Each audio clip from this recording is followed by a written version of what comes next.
zo'r narsa ekan-a. G'aybullami? Yo'q, qiz. Niyat qildim. Nima qilib bo'lsa ham mana shu qizga uylanaman.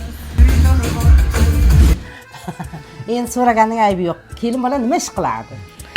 Endi onashga biza G'aybullan o'g'liga uynagan qiz bizada. Kimni topding?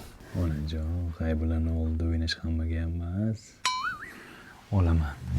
Menga qarang, kimga uylanayotganingizni bilib olsizmi? Ha, G'aybullan oldida o'ynagan qizga, sizga. Davay unda erta uchrashuv. Baxta oyi. Ishonasizmi? Tushimga ham kirmagan siz bilan birga bo'lish. Voy o'g'lay. Bu ana G'aybulla To'yxonovda olti o'ynagan qizmi? Voy, bu ketib to'nish qilyapti-yu. Siz bilan jiyanlar bilan turasini tutsak bo'ladimi? Men tezroq faqat shoshilyapman-da. Unashlang yigitim hozir sekin yo'qroq turing iltimos. Bo'ldi, sog' bo'ling, rahmat. Bo'lasiz Tursunxon. Sizga ham qiyin ekan-a?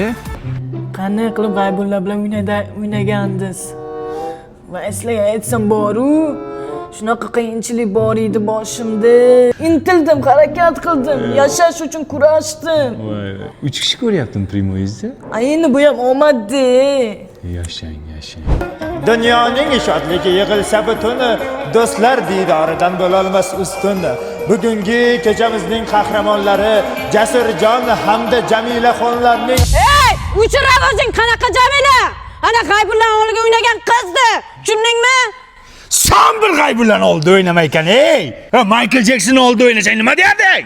Va qara, ertaga bolalarimizdan so'rashsa, kimning o'g'lisan desa, G'aybullan oldida o'ynagan qizning o'g'liman deydimi?